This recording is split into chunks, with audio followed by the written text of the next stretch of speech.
A very, very good morning to you. Welcome to Your World.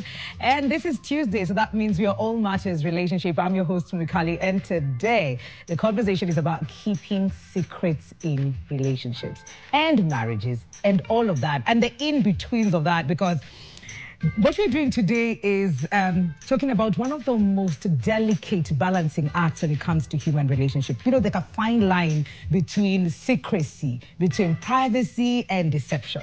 Because the question is, at what point does keeping something to self nourish trust in a relationship? When does it quietly erode it? And we're living in a space and a season where oversharing is very celebrated. Everybody's talking about it. Just share, just share. And then trust is looked at as very, very fragile. So how do we then honor the personal space, you know, without crossing over into betrayal? It is not an easy thing to do. It's not an easy thing to balance.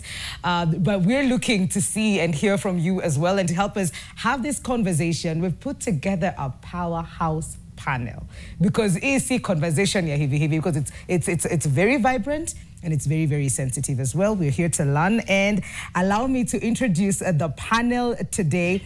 On my immediate if Winnie was here, we'd be doing this.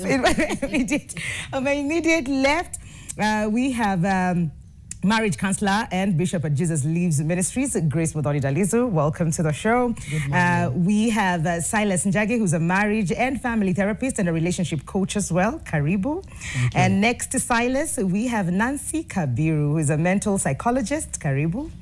And we have Dr. Taji Shivachi, who's a sociologist. Karibuni sana, and of course my amazing audience.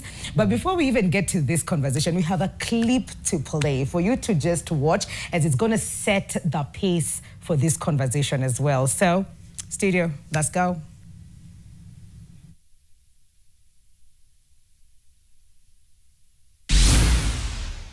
Here are 7 things you really should not disclose to your partner if you want to keep that relationship going.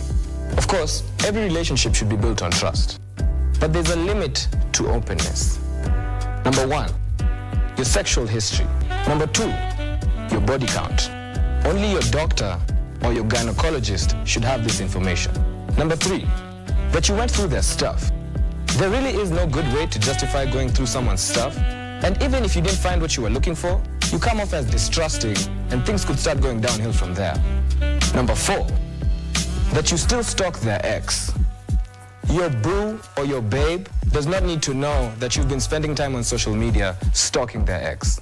Number 5, that someone at work or anywhere has a crush on you.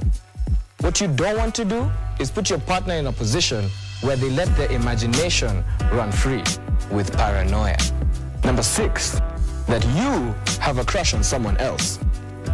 Being in love with someone does not magically take away your attraction to other people, but this information may be what you call TMI, too much information.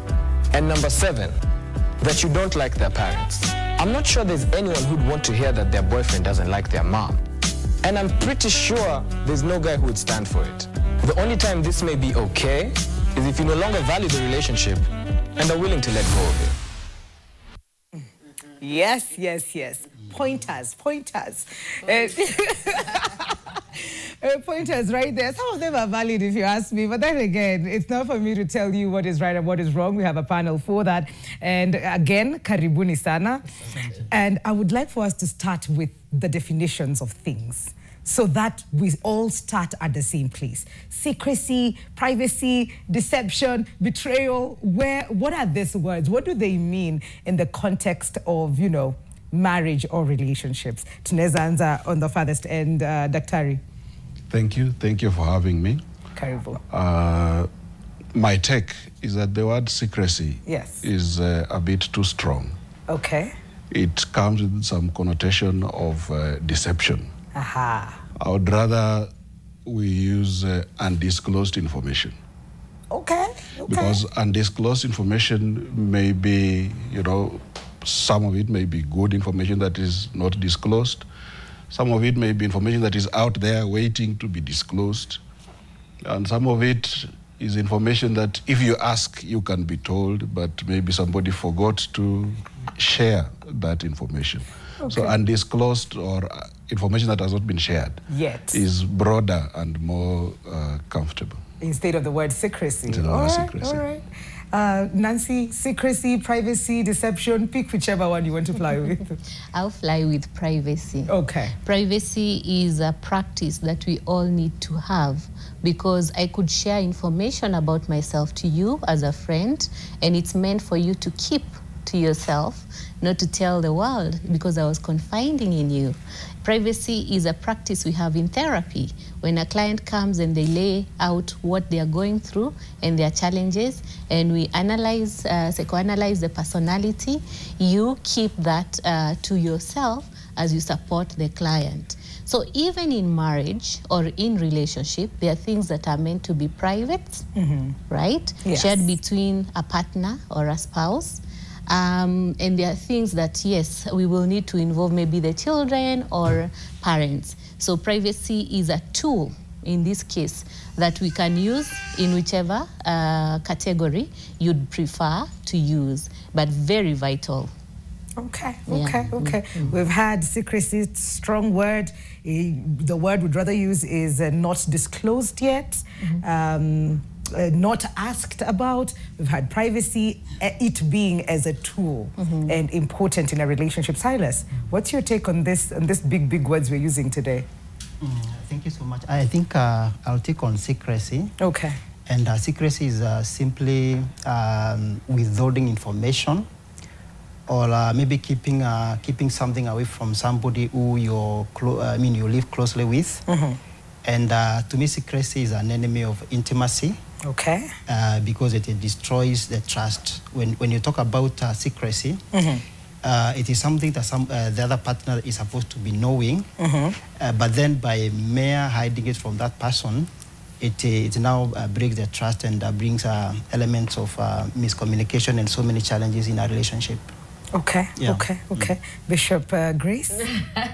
For me, I will talk about deception. Yes.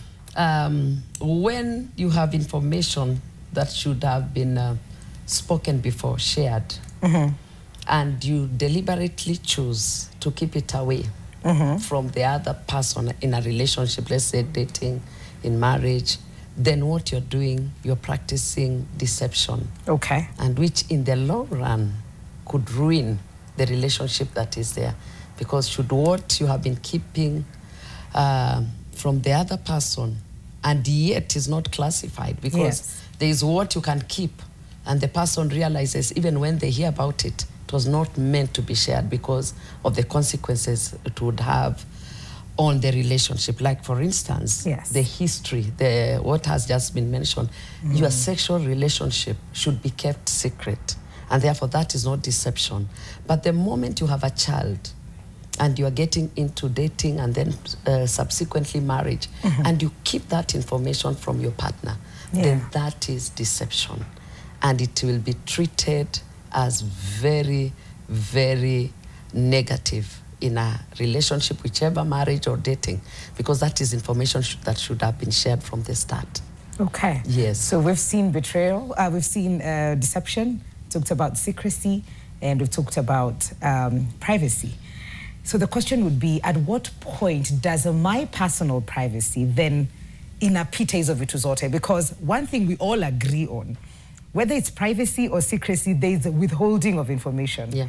So how then do I choose what to withhold and what not to withhold to share? And at what point? Because I think there's some things you don't share on your first date, then there are things you progressively probably share later. But how do you determine then that hii ni ya mtoto niko na yeye sitamficha, but sitakwambia body count yangu in other ways? And probably you can even use examples because you're all in the field of probably counseling or interacting with people.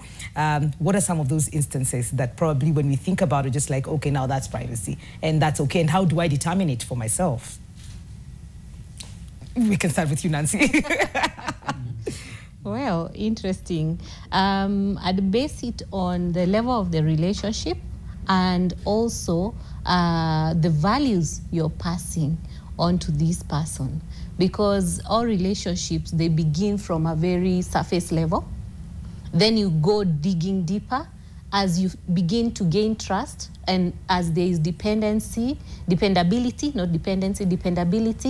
and if I can be able to see that you honor your word, that you keep your promise, that you're committed to the relationship, then the layers continue to break. But if I feel that I'm not protected and I'm not safe when I am with you in that relationship, then definitely there are some things I will hold back for my own self-preservation. Okay. So if we look at a parent-to-child relationship, definitely you have to explain or talk to a child on the level they are at. There are things you don't tell them because their mind has not gotten to that level where they can digest so much. It might even start introducing trauma into that person.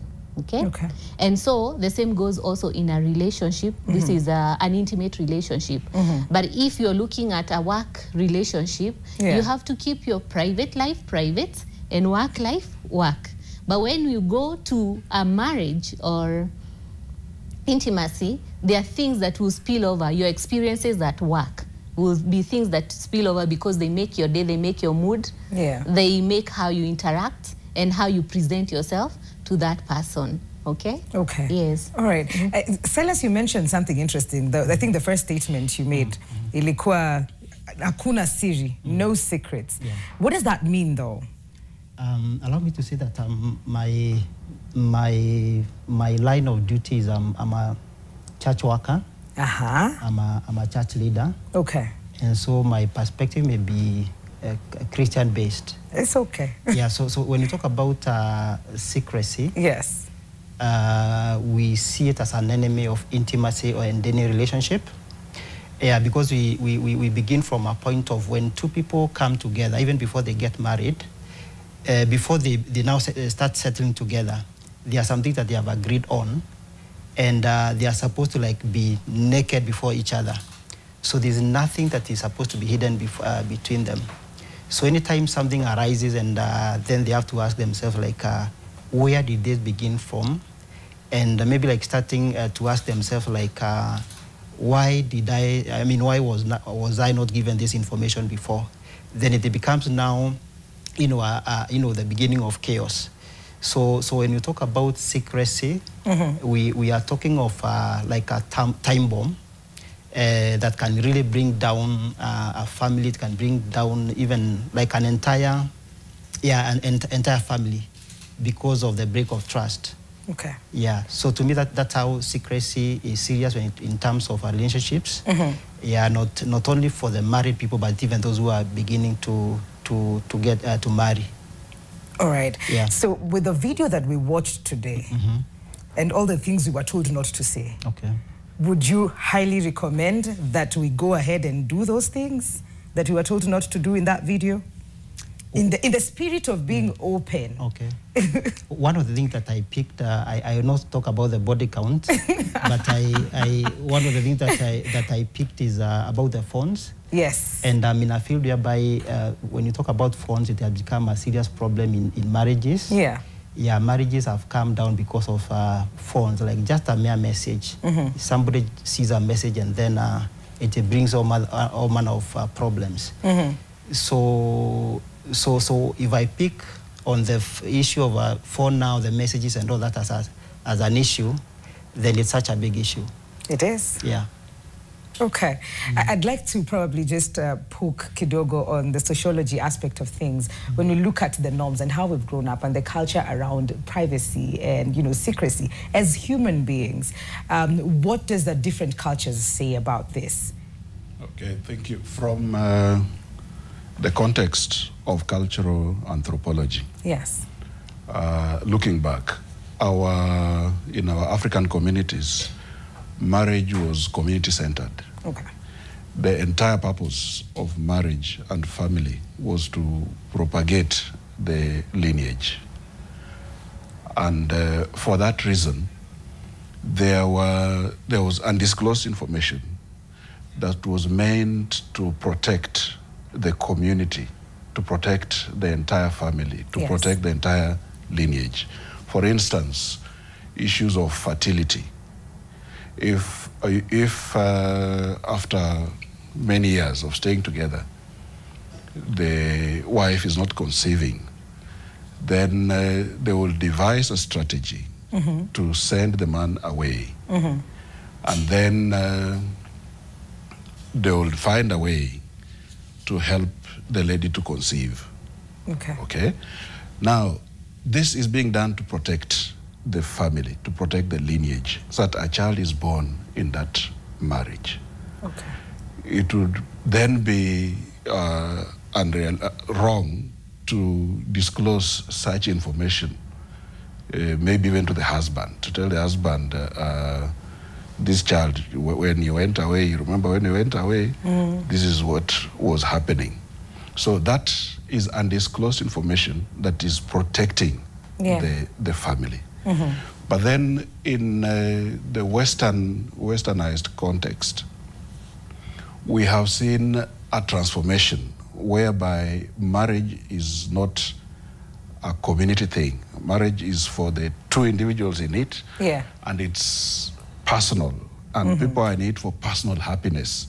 And that's why it's almost contractual, that when you stop being happy, you quit the marriage. But that was not there, because it's not for your happiness, it's for the propagation of the lineage. But in this case, since it is personal happiness, it means that anything that can make you unhappy then jeopardizes the family. And then the westernized notion of total honesty, 100% honesty, has been brought into the marriage, whereby it is expected that people in a relationship are supposed to be 100% honest.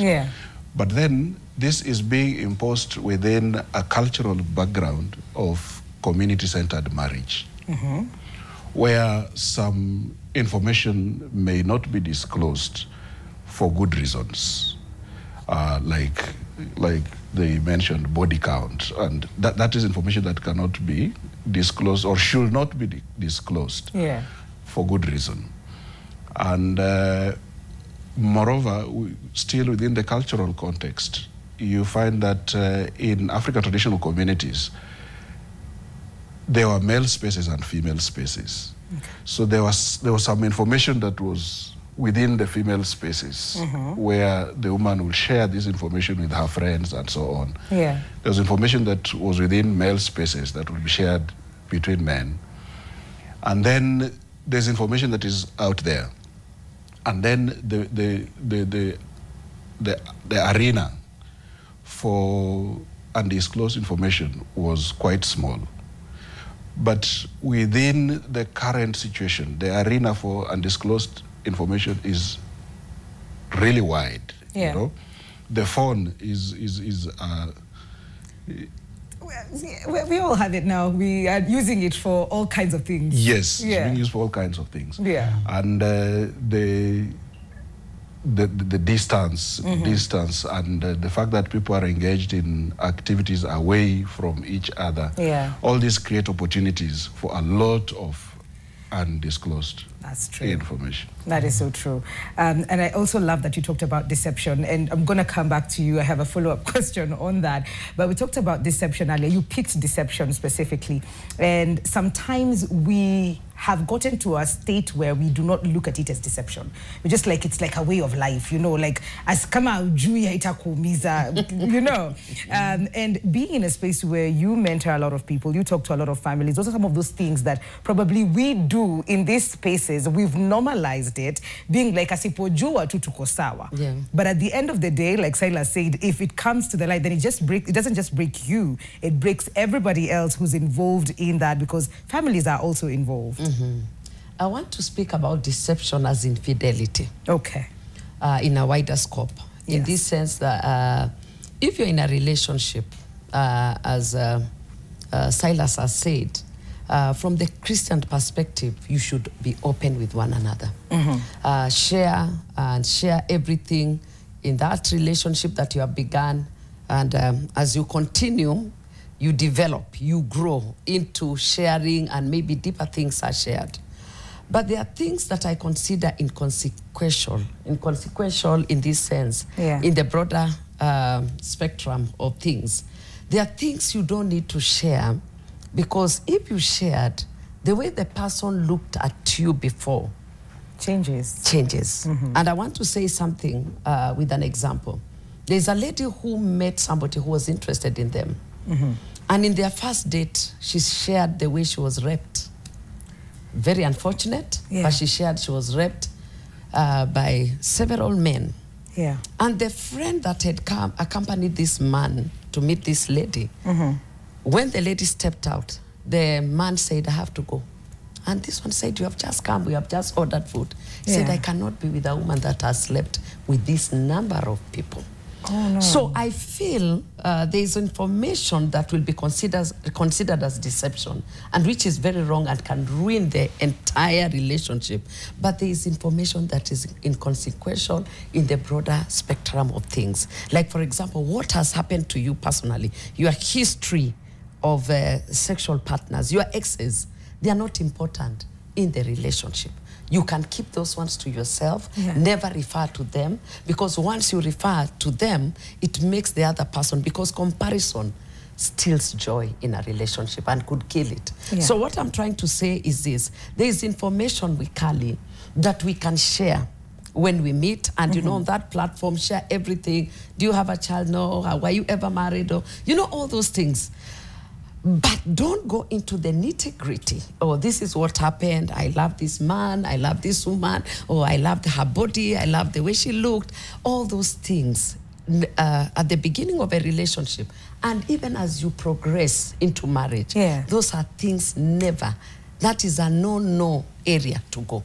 And it's not because there's something that you're keeping away, but you feel it will not help this relationship in any way. It is so inconsequential. It doesn't have an impact. So that one you're not deceiving, but there is what you deceive. You know, where you bring infidelity, you are cheating, you are flirting, you know, you are doing things in secret in terms of investing without your partner knowing. Then that brings a whole, you know, it's a game changer. And it could shift the relationship, because trust will be eroded, and the communication will never be there between your partner that is trustworthy, because you realize, oh, they did this, they never told me. I wonder what else they are doing. So we have to look at infidelity in two.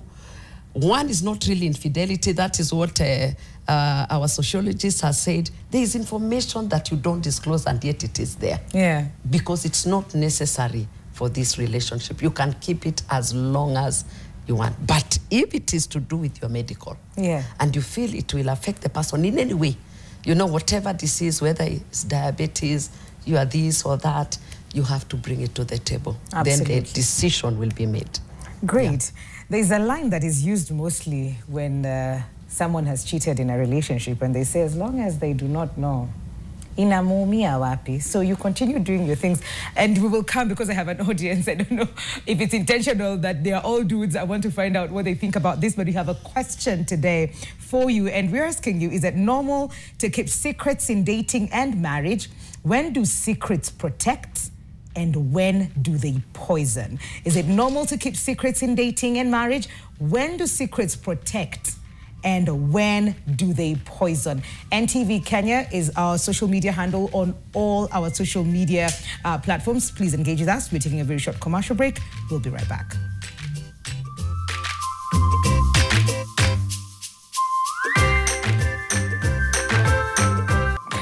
Welcome back to Your World Tuesday edition. We're talking matters, relationships, and keeping those secrets in those relationships and marriages. And where do we draw the line? And the question that we are asking you today, is it normal to keep secrets in dating and marriage? And when do secrets protect, and when do they poison? When do they protect, and when do they poison? I think just from this question by itself, there's already an opening for it can protect and it can poison. So when does it do that? And I know when we went on a break, I talked about, you know, that one thing that you've done. You probably have a clean slate. You don't have an issue in this marriage or in this relationship. Then something happens. And this is where we blame the devil. And I'm going to pull in infidelity and yet na bishop. and then you've done something uko in forever, probably in Asia, and you've come back to the country, and there's no chance, probably that you did something far away land. You know, hiyo ni kiweka, hiyo ni privacy, ama hiyo ni secret. You keep it that way. I keep it that way. You keep it that way. Nisiseme kitu yoyote. It will open a can of worms. It's like, maybe it was your first one. Do you agree, Silas? Silas is breathing. You want me to respond on please? Let me say that the ideal situation, yes, is that a relationship should have no secret. It should be open. Yeah. And I think if there's any secret, it should be just a matter of time as somebody try to process so as to open some time. Because when we talk about carrying a secret also, even the person who is carrying is also problematic. Okay. Yeah, you can imagine like now, like a story I read of somebody who had a secret for like 22 years in a marriage. So it's like it's something weighty. So maybe we have some audience there, somebody who is carrying something, inside the heart, and they feel like disclosure is going to bring problems. I think it's good to know that someday, even with the wake of social media and so many other forums, keeping some of these things underground may work for some time, but sometimes it may just erupt. Yeah. So it's like a time bomb. Yes. And I think the best thing is to deal with it, because one of the things that people keep secret, it is to maybe you fear to hurt the other party. Most of the times, yes. Yes. Yeah. So that one is some kind of a protection. Okay. But I think it is temporal. Yeah, we should be prepared in such a way that we are processing and seeing how we can be able to deal with that one. With the secret. Yeah. Because it drains you emotionally, and you may not be able to give 100% to a relationship when you also feel like you're carrying something. I think for me, I feel cross the bridge when you get there. When you get there. Because once you open up, you have no guarantee Kindly, that it will help. Grace, yes, kindly use the handheld. And, yes. And I think what we are trying to look at here is like what one is supposed to consider. What is the impact of like now disclosing? Yes. Yeah. What am I supposed to do? Yeah. Because I'm supposed to make this thing open. What am I supposed to do? What is the right time to do 1, 2, 3? Yeah. So, like you said, when that time comes... I think, for me, what I feel, if something... a human being has a way of having compartments in their hearts or in their mind or wherever. I don't know where it is. I'm not a scientist. But I think we can have departments in our life. Yes. And I believe I have, and everybody else has. There are things you know until you meet Christ, or you go to the judgment seat, you will never disclose. Because it's better that way than when you disclose and you think, oh, I don't want to carry this weight. Oh, you will hurt that person, and at the end of it all, you'll be regretting. I feel if something is to come out there, you're saying in the age of social media and what have you, I think it is better to deal with some things, unless you have killed somebody, you know, those things that are against the law. Yes. But if it's crimes of passion, I think keep. Just keep. Maybe you mess up somewhere, Pastor. Ask God to forgive you, but you're not there to tell everybody because they have no business in your matter. Okay. Yeah. Okay. Like Please, Nancy. I'd like to contribute to that, looking at the aspects that we deal with when an individual is in distress. So we look at your thoughts, we'll look at your behavior, and we look at your cognition. Okay. So in the matter deception, we have this person having information, being in a position of authority or power, and manipulating the situation or the other person for their own gain. It is a selfish approach. So they will get satisfied or gratified for the hunger, maybe the dopamine rush that they are looking at, right? Okay. Or how their mind function, they have to be self-preservative, so that is why they are being deceptive. But in terms of value and personal fulfillment, that person lacks holistically. So they will always feel themselves, they'll have a habit and what we call a behavior of other spiraling behaviors or relationships or interactions that covers for a lie or a situation or an experience and so on and so forth. At the end of the day, there is no authentic relationship that they would have formed. Intra and inter relationship will be lacking. Okay? So in the case that you cannot disclose to your partner or a person you're close to, then go for therapy so that you can work out those entanglements you have internally that lead you to have that web of a life. Because it's also a lot of work. You use a lot of cognitive energy trying to fix something to suit a lie you had or a situation you are being deceptive about. There are things that you can be unfortunate to go through. Maybe you were drugged. You don't know what happened. And it affects your personality. It affects your value system. Okay? In that case, your safety comes first. Okay? So what's the first aid you have employed? You could have kept quiet, right? You could have gone to the hospital. So your safety comes first. So when you're looking for safety, it also needs to be impactful. Okay? And at the same time, now with time, based on what you, because you also have to read the temperature in the room. I cannot just come to you and say, hey, you know, yesterday, this, manze, I cannot. I need to know that you are going to receive me and embrace me and understand me and accommodate me. But if I don't feel that, then I will withhold. But if there's a pattern of behavior to direct a certain thing that is selfish towards me, that's deception. You become a pathological liar, for example. I want to say something, just before you go to the next person. I want to say, I would rather somebody goes for therapy. You know, because that is a person that is detached from this relationship and you get help. But once, because I've seen it in my position as a church leader also, the moment a person feels, oh, I want to repent and I want to say things as they were, I'm telling you, by the time you're done, there's no marriage. There's no relationship. So again, you begin now to bring them together, cancel this one, cancel the other, strengthen this one. Oh, it's good they said. But the person said, I cannot take it. Because you have to assess also, and this is the realistic part of it, how much can the other person emotionally contain what you're about to say? Because sometimes it is impossible. Let me talk about myself.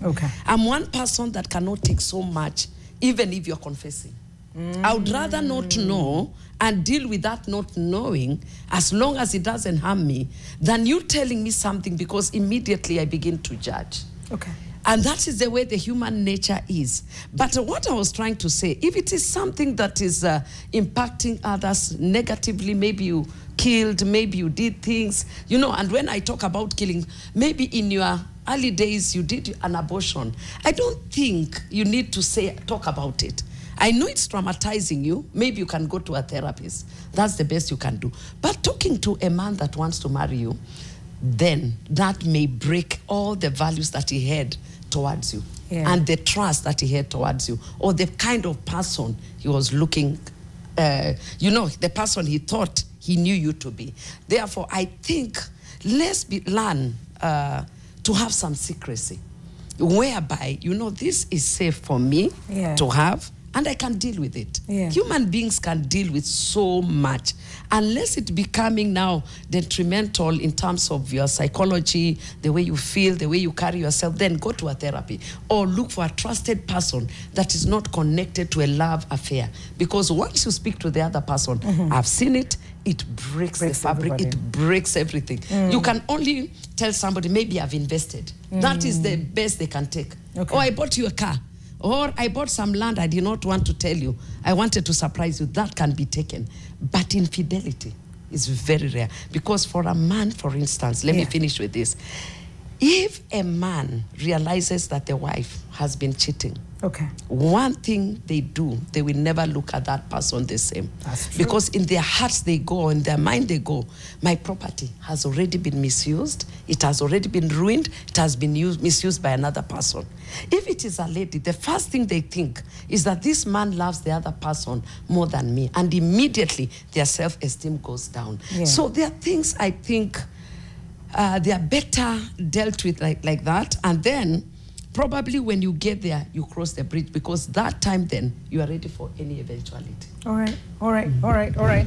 And I have a question, because it feels like everything that is being said goes back to what you told us earlier, Daktari, of how there were communities. The women would have their own two little things going on. And in this case, we have a therapist. We have a best friend. So I will do this thing and probably find somewhere else to go vent or say it and probably deal with it and move on, which goes back to how it was at the beginning and how societies were formed.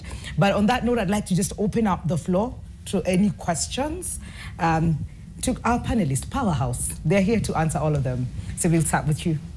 Good morning, everyone. Good morning. My name is Godfrey, and my question is, there is a lady who was being like the family, one of the cousins tried to rape her, and every time she got into a relationship, that was the first thing she used to say, and she says that every time she tells the guy, the guy slowly anaenda tu hivyo takes off. Yeah. So she asked me what could be the reason of why all these guys are just going without even notifying me. Ukamwambia nini? Ukajibu hilo swali aje? That's why I'm posing the question, because I could not get the exact words. Yes. Because she came crying. I'm like, oh, okay. I cannot help at this situation. Then my second question is, men are usually advised that because they handle a lot of things, matters, family, to ensure that the family is stable. Yes. So they are being told that at least you should have a secret home somewhere that no one knows about it. This has gone off the career,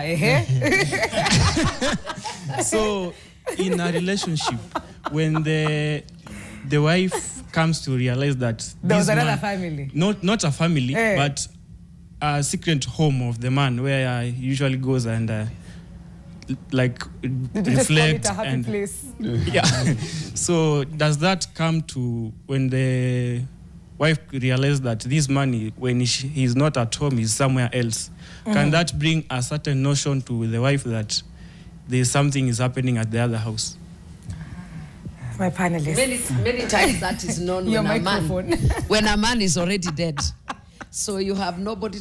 That again brings us to the point where you cross the bridge when you get there, because it's very hard to follow a man where they are going and their secret home.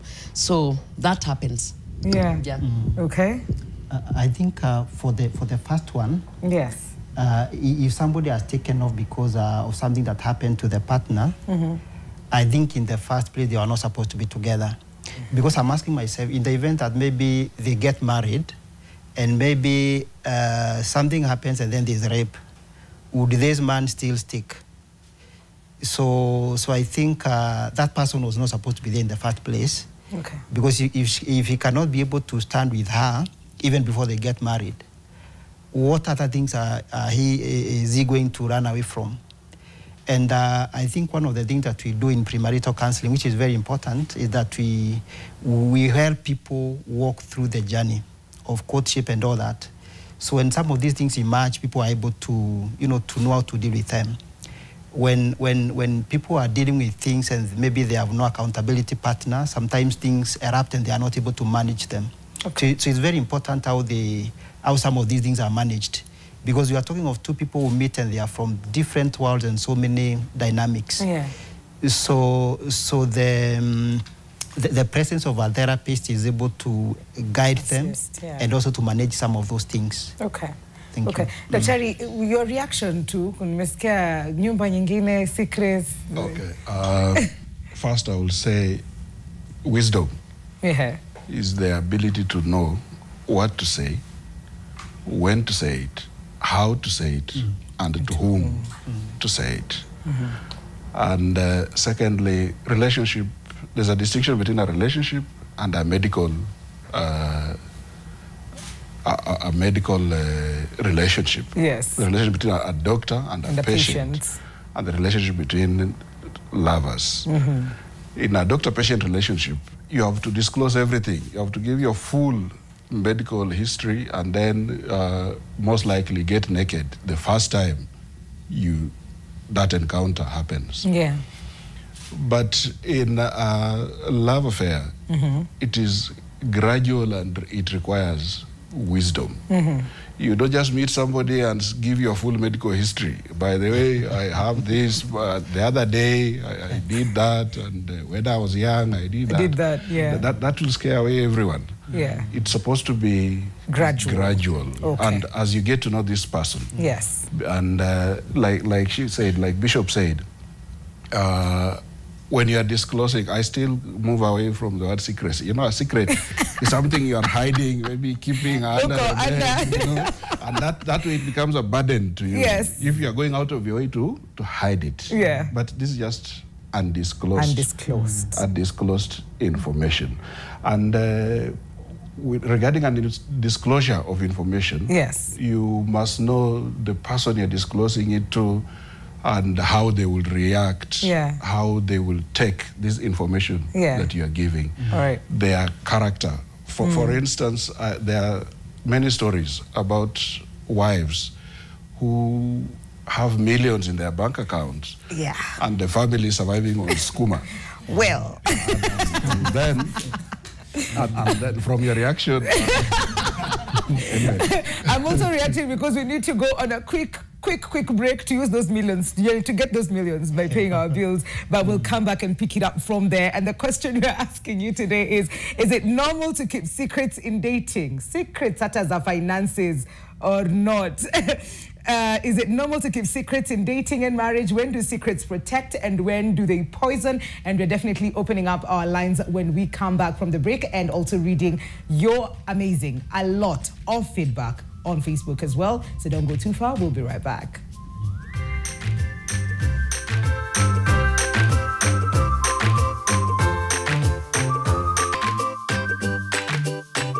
I don't know if you've heard this before, but every woman should have secret money only she knows about. Because no matter how much you love someone, life happens. Sometimes it's not betrayal, it's sickness, loss, unexpected struggles. And sometimes it is betrayal. A wise woman prepares for life's storms, even when the skies are clear. Not out of fear, but out of love for herself.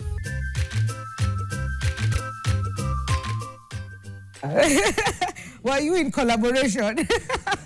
Because that is exactly at the point where we cut you off. Maybe do you want to touch on to that before we get to Nancy to answer our guest's question? Yes, I agree with her fully. Yes.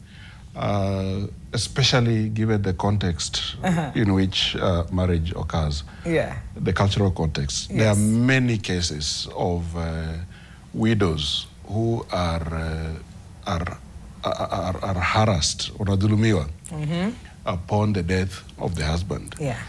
A sad case of a friend at Kenyatta University who died, and the family came and started grabbing everything away from the widow. Yeah. So it is important for women to stash something. It is equally important for men to stash something. And it's common for women to loan their husbands money in the name of this money is coming from some chama. Yeah, it's chama money. And you know, it must come back with interest. Yes, and it must come back within 2 weeks. And sometimes women do that because maybe the husband they married is not a prudent spender. If he's told I have 50,000, he presents a budget of 75,000 to make sure that everything is wiped off. So in disclosure, it is important to know the person you're dealing with and know how much information to disclose. All right, financial secrecy. Ndoyo. Secrets, Ndoizo. Nancy, you had something to say about the question that he asked just before the break? Yes, there were two questions. Yes. One, the lady who had gone through rape. Yes. Or attempted rape. Yes. And then there was the secret families. Yes. So on both perspective, I'd look at it from an angle of attachment style. Yeah. Where with this lady, as she was growing up, probably she has had incidences where she's been neglected a lot. So who does she become when she's an adult? She becomes anxious. So she shares this story to seek sympathy, hoping to attach. Okay. Because she was only seen when she had, those sad things to say or to express. Then the partners she's expressing this to are not ready, they don't have the bandwidth to support or to direct her where she can address those unfinished business, fully grieve, accept, and heal, okay? Yes. Which is possible, right? Because I have a lot of cases where somebody goes through that wave and they heal and they see themselves holy, not because they don't display themselves as a reason because of what they went through. They display their strengths. And in relationships, we want to feel what we exchange. What we exchange is the feeling, the energy of feeling. So if you give me positive feelings, I will be drawn to you. But if I have negative feelings from you, negative emotions, I'll be repelled by that, right? Yes. Because it doesn't build me. So that's something our audience needs to direct maybe that person. Okay. Then for relationships or families that have those secret or additional homes, happy places, affairs, we will call them for what they are. Yes. Affairs, they are not happy homes because they don't present themselves fully. They bring a fraction of themselves. So this person is lacking in some sense. So same thing on attachment style. Are they avoidant? Are they anxious? Okay. Attachment style will always tell us also your conflict language. Are you able to deal with things wholly? Or are you one of those people who, when you feel it's getting out of hand, you cannot sit through the storm to get this over with? We don't resolve conflicts by assuming the situation never happened. So even if you create those different pockets of families, that is now at the onset of deception for those different families. And what happens with the original relationship is that they'll be caught in this trap that they will never be able to fully create an identity because they feel their life is based on lies, right? And if we use what Daktari talked about, the different African culture and the roles of different people, it was meant to build families. So this person had a commitment to that individual, the woman. And if they were wealthy, then they were allowed to marry, but the other woman was also willing to accept the other wife because of a lack they have. So it is, they had fully done the work.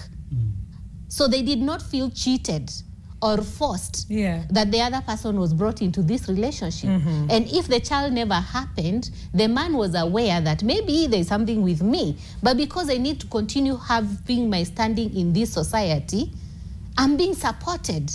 Now we have societies in this modern day where families are meant to be truthful and honest, but then you have those different relationships. So your colleagues could know you have an extra family somewhere, and then you die, they come to your wife, then the other woman comes, your colleagues would also have played in deceiving this family. They would have played in keeping the lie.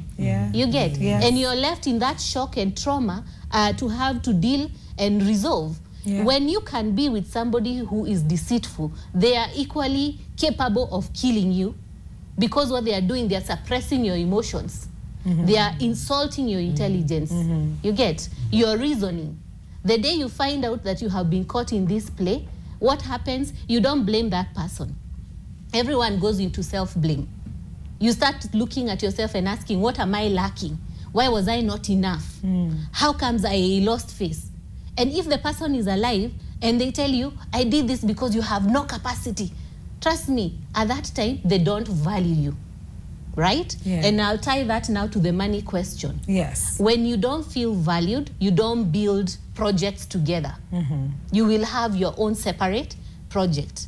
When you're together, your dreams are aligned. Your goals are aligned. You have different capabilities, but there is where we are going. I should celebrate when you can provide 10 times what I can provide, and we are getting there faster, right? Is it possible to do the projects together and still have a stash? It is possible to do the projects together and think of a rainy day. Yes. Like you can have your own life insurance, medical, pension, personal. Yes. But in the event that these bad days come, you take it to help the family. It's not for, because then when you're connected, there is no one time that you're going to live an individuated life. You will always have responsibilities tied together that will require you, or roles that are entangled.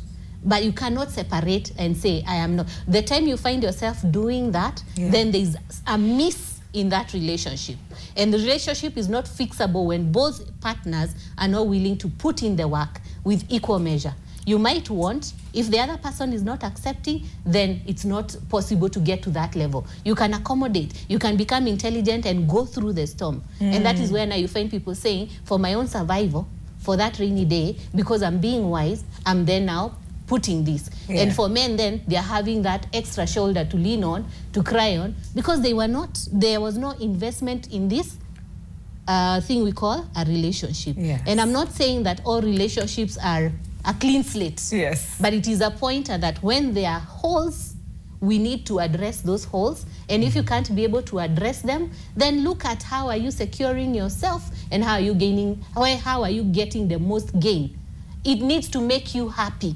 Don't be on survival mode all the time. Okay? Stashing money, extra relationship means that you're on survival mode. I want security now. I'm hungry now. You're not able to keep. You're not able to build for a future. It's for the present. Hey, let's get to pick my coffee. And if you're just tuning in right now and you're wondering what's going on your world, we're talking matters keeping secrets in relationships and in marriages. And the question we're asking you today, is it normal to keep secrets in dating and marriage? And when do secrets protect and when do they poison? Is it normal to keep secrets in dating and marriage? When do secrets protect and when do they poison? And our lines are open. You can call in and we'll definitely be able to hear from you. And we have, like I said, a powerhouse panel that will be able to answer all of your questions. But just looking at some of the feedback on Facebook, Jesse Mbide says, whatever you did during your singleness, keep it for yourself. And maybe those who know about your past, unless it can directly affect your partner. In marriage, openness, transparency, and communication are key. Then you have Pastor Williard Lusimbo, who says, openness and transparency is one of the strongest pillars that hold marriage together. Dimo Billy says, they are good when you don't want people to hear the setbacks, but it is poisonous the moment it will resurface to people you never wanted to know. And that is what we're talking about. At what point do you realize that this is the point where I tell? Hadi hapa, nisipitishe ndio nisibreak mtu, ama haimhusu, ama haujui in future itamhusu. It is a very delicate balance. It's a very delicate balancing act. We have a question here. Frederick Lango. Yes. Husband and father of two. Okay. My question is, you find in a relationship, secrets are natural and healthy, but sometimes after some quarrels in the house, you'll find that now it's not easy to keep the secret. So how can this one be controlled? Can you give us an instance? Yeah. Oh, okay. You find that, like, for example, I can use myself. Yes. I've married to a woman that maybe we were with her in a campus or somewhere else, and now she knows my secrets. Now, when we as a small fight in the house, you find that this secret cannot be kept. You Anakurudisha campus. Yes, something like that. So how can that one be controlled? How do we help? How do we help him? Frederick, anakumbushwa tu. Na ni past, and we were together, we were young. Why is it coming up in arguments? And how do I handle it? Let me say this. Yes. Because he has spoken about his point. It's between him and the wife. Yes. I want to use that point of to approach what I want to, how I want to answer him. Women are very weak at that. They don't keep secrets. Women don't keep secrets. And whatever you tell them, they will look at the, you know, that opportune time to give it back to you. I say that because you may open up and say, this is what used to happen to me, these are my weaknesses, and this is what I used to do. Then one time when something happens, they go back to that and begin to give it back to you. But I don't, in this case, I don't think he should take it very seriously, because that is a nature. If you're getting it from a man, you'd feel very bad. But women have that issue of giving back what you told them. They go back to whatever you said. They can go back in history, things you resolved. They pull them, they drag them. Yeah, to just make this person feel some type of way. Yeah. So I want just to tell Frederick, that is not something to be taken very seriously, but talk to your spouse and tell them what I told you because I knew you would keep it in confidence and not use it against me. Because that's what she's doing. And that is a weakness that women, many women, that is the reality. The ideal should be when your man has opened to you, you're supposed to empathize, feel for them, you know, counsel them, or even, you know, comfort them. But the truth of the matter, the reality, Mwikali, is that the moment they behave in a certain way, maybe they will tell you, for example, you know, one day I had 2 girlfriends and they met. So one time, when something does not add up, hey, you told me you could have even 2 at one go, and you cheated them. So you are cheating me. So I want to say, Frederick, take heart. That is women can be like that. Silas, you had something to say as well. But I'm hoping it did not happen to you, sir. It has happened. It's a personal story he's sharing. Yes. Yeah, let me say it. Okay, the good thing with letting go a secret is once it is done, you're healed. You kind of release a burden that you're carrying. So Fred, when you disclosed this to your partner, and maybe something that happened in campus and she knew, now it stops becoming a secret. Now that you shared with her. So when you disclose something, even if somebody says that you did, it does not pain much because you already disclosed. I think the problem is when now somebody has not disclosed, then it just comes up. So I think you can get some kind of confidence that whatever somebody is now like bringing tantrums and what have you, it is not something new that somebody is bringing. It is something that is known between the two of you. And it is not a secret. Yeah, and actually you can even stand like I told you, we talk what happened. And let me say this, Mwikali. Yes. One of the things that we emphasize in premarital counseling, and also I assume that any 2 people who are in a relationship, it is supposed to head into marriage. Yeah, that is my ideal. You know, that's my ideal. Yes. So when people are working in courtship, we don't like using the word dating for some reasons. So in courtship is where now people are able to process some of these things and they're able to talk about them. Like I said, and I wish I can emphasize about premarital counseling. And also when people get into marriage, there's what we call clinics. It's very important for people to be going for clinics, like the way you take a car to a garage. Yeah, to continuously checking. Yeah. And this is something that is done by professionals. And it is able to like even help people to deal with even some of these things. When you hear now the partner now like throwing tantrums and bringing things that happened in the past, it means that there are some, there are some wounds somewhere. So they need to process some of those things. And when things are processed, somebody heals and they are able to deal with things soberly, such that now even when a trigger comes, somebody, is able to manage the emotions and all that. All right. So, Fred. Fred. Yeah, you can be bold and say, yeah, it happened and I told you. Yeah. Yeah, and there's nothing that can be further from the truth. But what I see, Pastor, practically, because we're in the same platform, is that more often than not, these triggers, when they come, and they come to women, women are not able to handle whatever they were told. Yes. So I don't know whether it's wounds or it is a personality of the female. Now we need help. Yes, of the female. because every time the cases that are brought, yes, I told her this, she's using it against me. Yes. I said this about my parents. She's been talking about it to me, back to me. And I imagine more often than not, maybe the little psychology I did not cover that part, that bit, because I did education psychology. Yes. But there's that issue, me included, as a woman. Me too. That the moment you told me, fine. But the moment something happens, whether it's financial, oh, I did not say, oh, you know, I could not tell you, you know, the way you are. The moment he will do something, I come back with now not only that, but I will bring the grandchildren, the grandmothers, the mother, the father, everything you ever did. And when I'm in my office as a bishop and a pastoral counselor, I find that the same thing happens. Men don't tend to do that. But women, they do it all the time. Shide Kwabi. So, okay. You know, I want to be practical. I am very practical.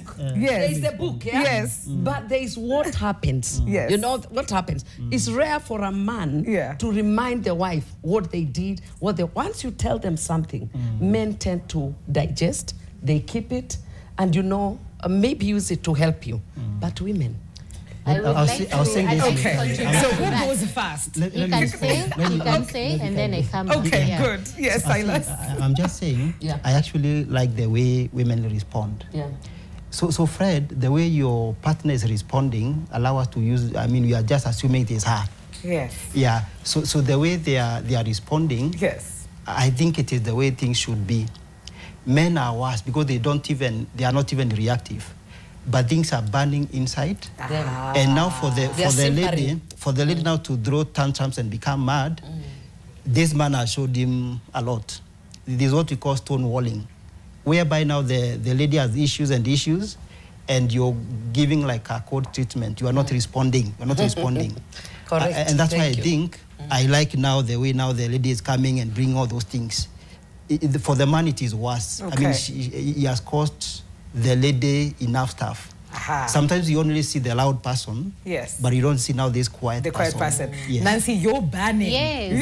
Yes, because I deal with people in marriage and in family. Yes. And the reasons why most relationship break is not because of something so grand. Yeah. It is those small things. Yes. So if we use this case study, they were in campus.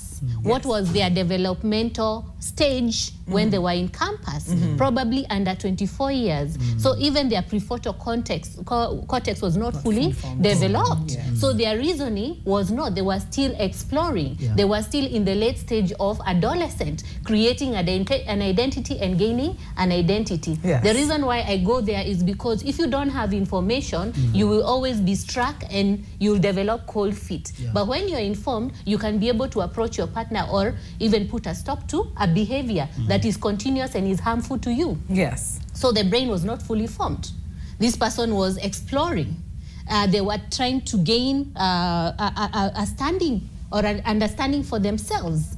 So the habits that you had then were based off your subconscious behavior, socialization, right? And both men and women have the ability to use their speech. Based on your socialization, we have come across men who are more vocal, aggressive, abusive, and use, you know, previous history to attack. And there are women who use that. But if we look at statistics and maybe information that has been put out there, it is said that a woman will speak maybe 3 times verbal expression during the day, a normal day, than a man. Now imagine when they are triggered, what they will Times state. 55. So it's not a secret. Yeah. It's not a secret that they are talking, that they are using against you. Yeah. At that point, they start using judgment because they have categorized you in a certain category. And when they see you're not fitting that category in an argument, they want to take you back to that point. But is that category serving the relationship? When you're reminded of something you did or experiences you had, is it building the relationship? Because even if there's a fight, there will always be arguments in a relationship. They are meant to build, not to destroy. I should not be left saying, mahali nitampata, nimemwekea, wacha tu. Let me cool down, they'll see me. If you're left with that feeling, remember you've put it in your subconscious mind. It will come out in your behavior. Right? Okay. You start shifting, and you're shifting because you're feeling unheard and not seen. So you're not valued. Okay. We need to go on a break. We'll pick it up from there. And Dr. Taji, please, we would like to hear your comment on this. And I know we have more questions at the back. And we have callers calling in, but please just keep on the line for slightly a bit longer. Don't call and hang up. We are definitely going to pick up your calls. This is Your World. We're taking a very short commercial break. We'll be right back.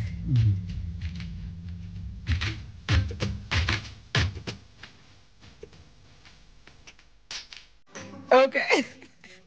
The show is going on behind the scenes. As always, hot conversations about keeping secrets in marriage. What does it mean to call it privacy? Tumeambiwa ingine moja not disclosed yet, to be disclosed in future. There's deception in there. There's betrayal in there. How do we perfect or find a balance in all of this? How do we know? How do we recognize that this has to be shared? Are they able to receive it? Are they willing to hear you? Amauko, everything goes wherever because I just want it out of my chest. What are we doing? How are we doing it? That is the conversation that we are having this morning. And the question we are asking you today is very, very easy. Is it normal to keep secrets in dating and marriage? And when do secrets protect? And when do they poison? Is it normal to keep secrets in dating and marriage? When do secrets protect? And when do they poison? And I know we have a few. We had not finished, Frederick. Frederick had posed a question on the kind of argument that happens in a relationship. And things that you had mentioned earlier, you had disclosed earlier, it was no longer a secret, but it was probably a moment of weakness. And then now, many years later in life, in an argument, the wife brings it out. So that's where we were at. And I don't know if, Nancy, you finished before we get to Dr. Taji. Did you finish your process? I'd like to ask whether you feel answered. Frederick. Awesome. You feel answered. Then I'll take a pause at that. Okay, fantastic. Dr. Taji, you had something to add on to that? Yeah, from what Bishop has said. Yes. And I know it might be too broad a generalization. Yes. But it suggests that men should not disclose stuff to their spouses. It's dangerous. They will use it at one point. At one point, even as you disclose, keep it in mind that at one point, this will come back to bite me. So use a lot of wisdom in disclosing. That's the advice I will give Fred. Use a lot of wisdom when disclosing. Don't meaning secrecy. Don't give everything. Don't give everything. But then I would like to say that in a marriage, it's important to agree on how to quarrel. Agree on how to disagree. So that you don't come to a situation where everything is flying. Okay. So that you say, you know, every couple is unique. So find your unique way of quarreling. That when we quarrel, please don't do this, don't do that. But quarreling is very important. It rejuvenates marriage. I've been married from the time I was a small boy, so I can attest that quarreling is good. Disagreeing, let me not call it quarreling. Okay. Disagreeing is good in marriage, but you have to agree on how to So we don't fight dirty, fighting below the belt and doing all of that. Nancy had something to add before I come back to Silas. Well, a relationship should be guided by values. Yes. What values do you hold in that together as a couple? The other thing is also boundaries, okay? Everybody should exercise boundaries. And we tend to misuse boundaries because we think that term means that you put up a wall. So I exist in safety and you stay there, don't interfere with me.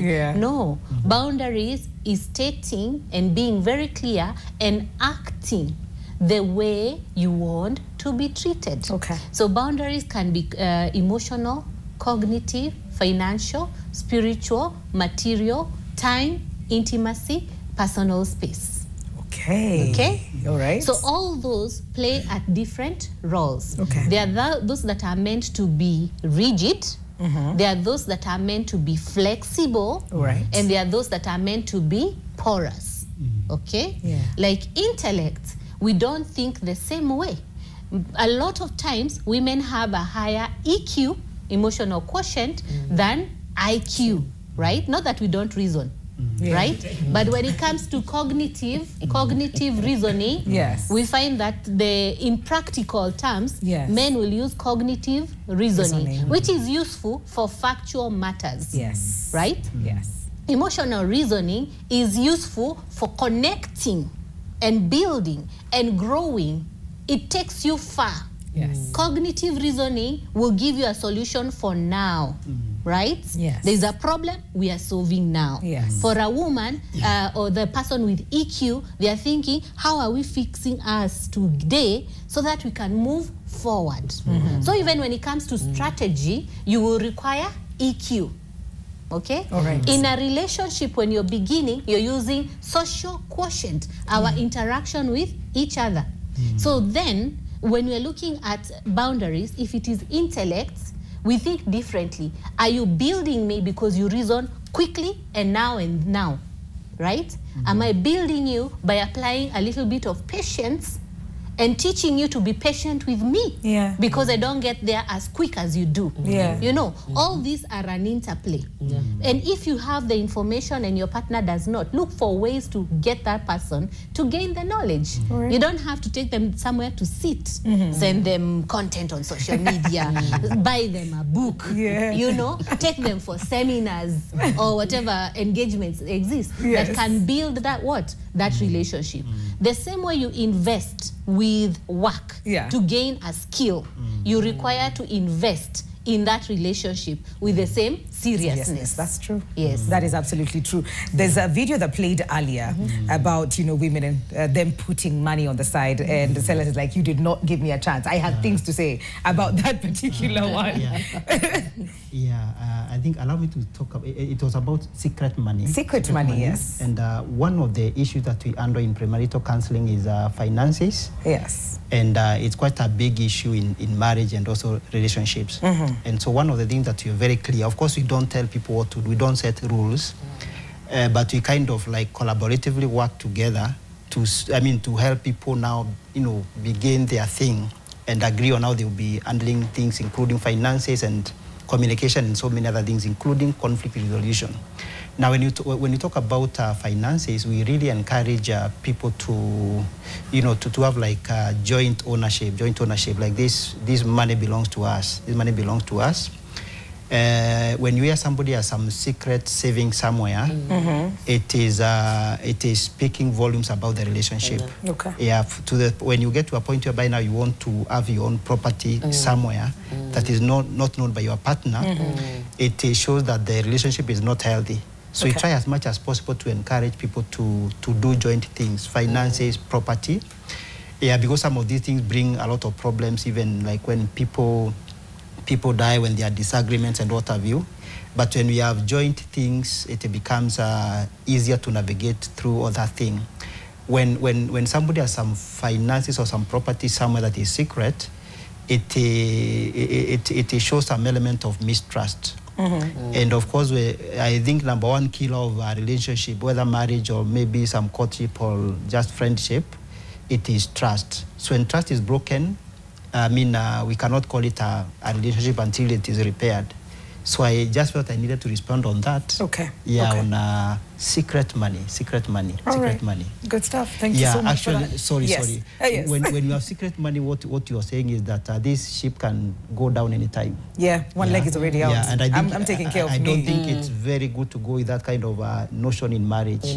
Yeah. But of course, depending on the position that the lady was in, the one who talked about secret money, because things happen. Yes. And somebody in their own wisdom now may decide now, I think if I don't do 1, 2, 3, I'm in danger. So again, we may not know why somebody may want to have such secret money. Maybe somebody will be justified because of the circumstances.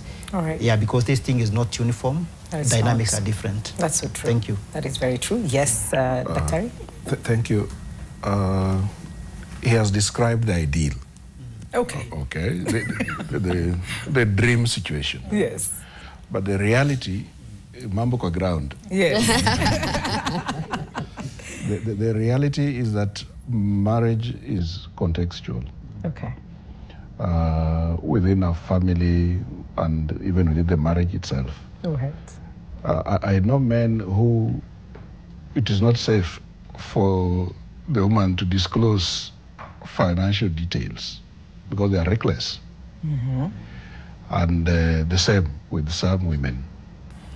And also the cultural issue whereby upon the unfortunate death of the man, in many African cultures, the woman is mistreated. People come and say, this property belonged to our brother. Mm. And there are so many cases in court about widows who are fighting for property with undisclosed families. Undisclosed families.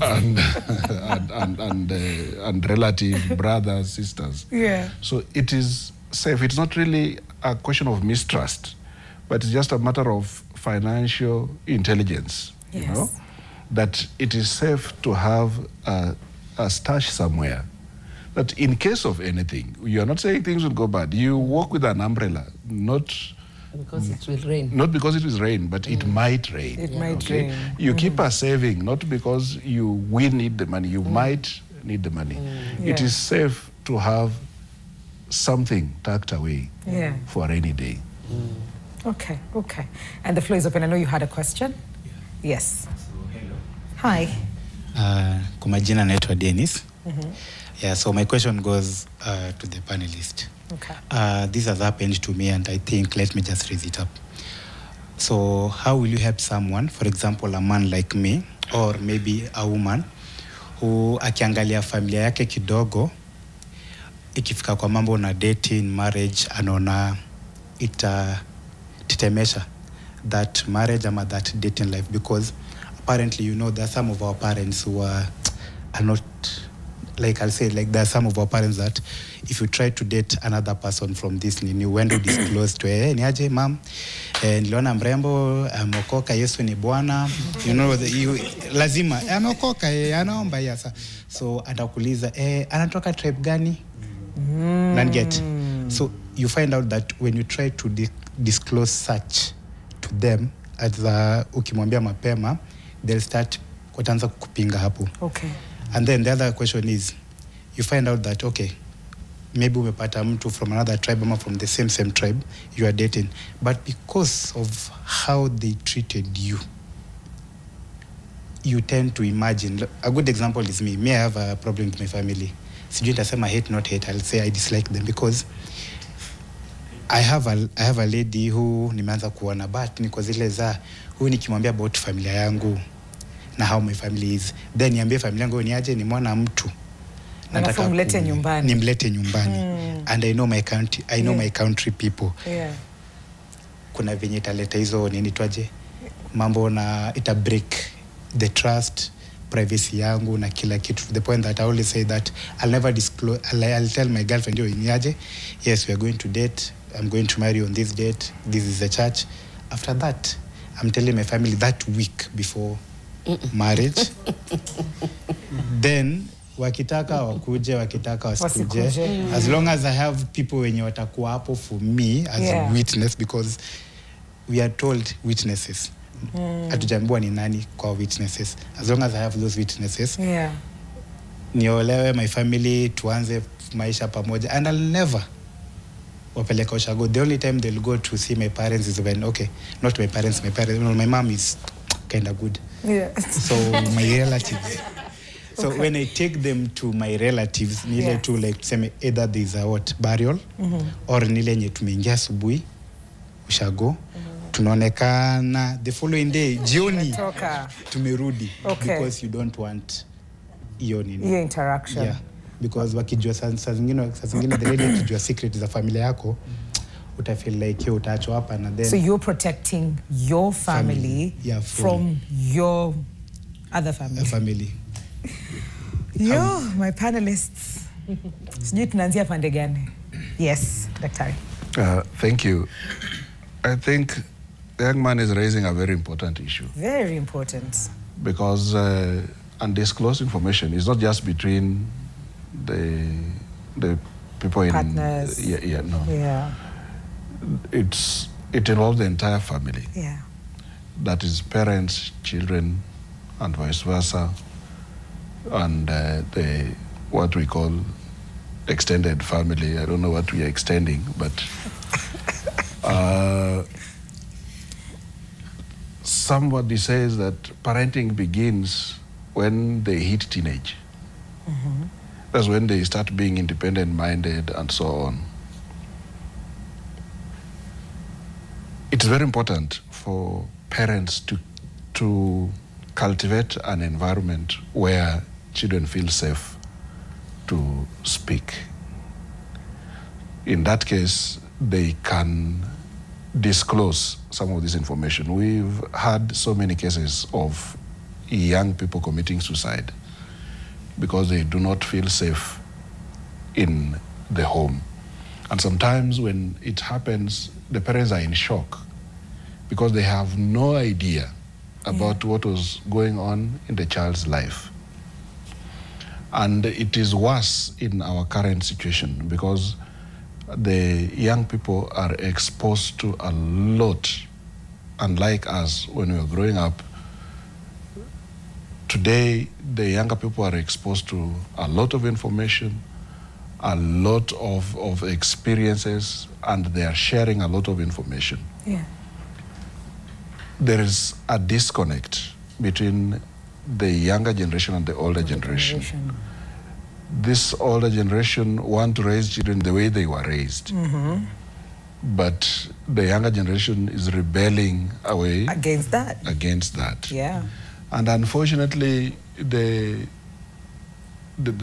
biggest problem, or the biggest the biggest person who is the biggest target is the father. Fathers are in danger.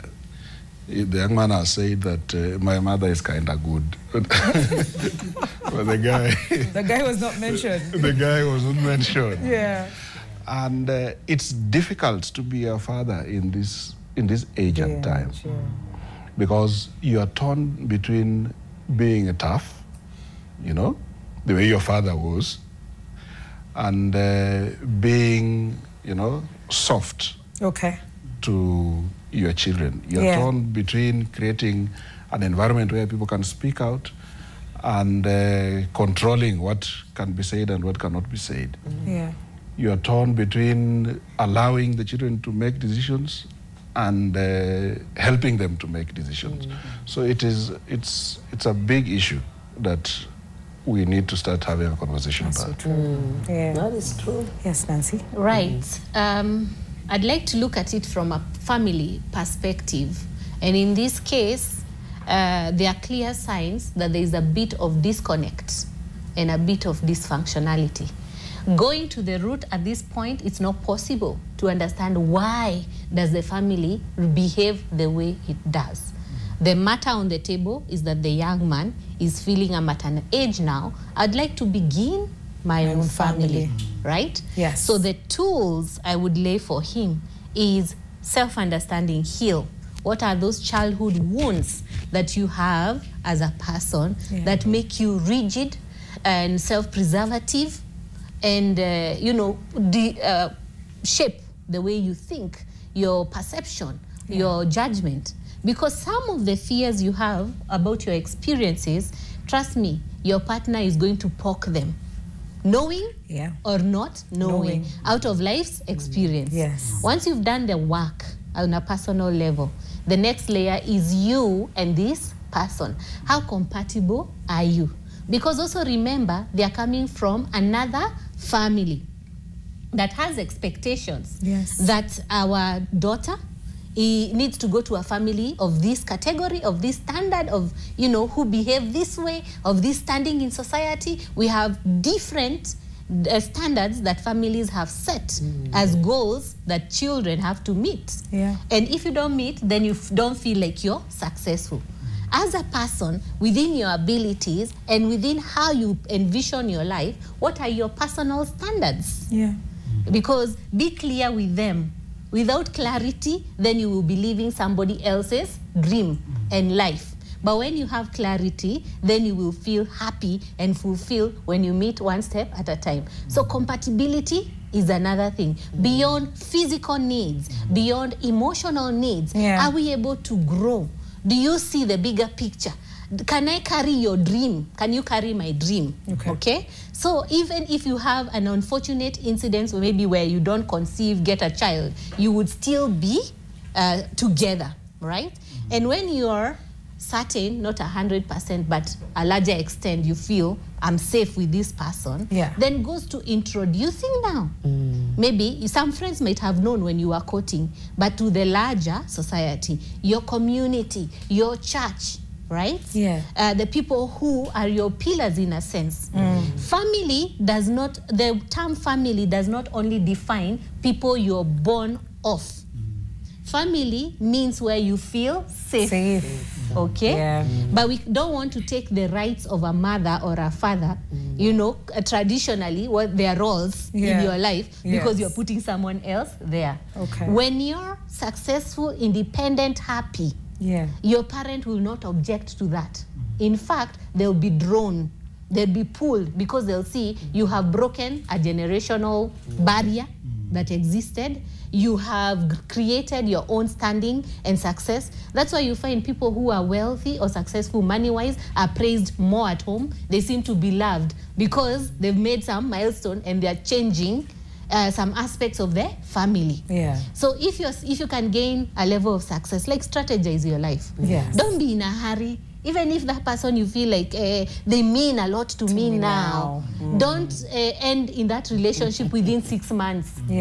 Take your time, grow, make milestones. See, are we partners? Can we be partners? Can we be friends? And then now, when you've grown to those extents, and don't tie somebody like they get pregnant for you so that they have no way out.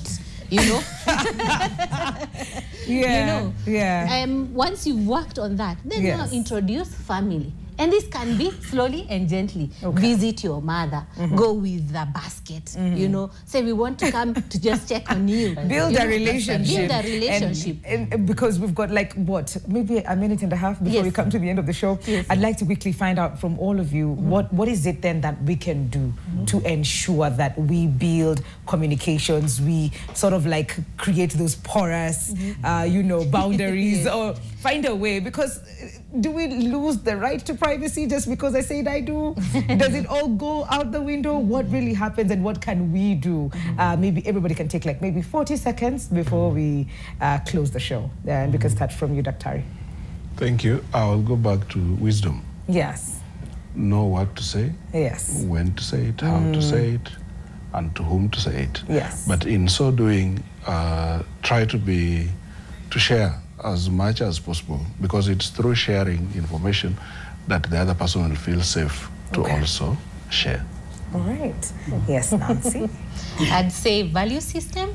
Have your value system, have your boundaries, know what you want. Right?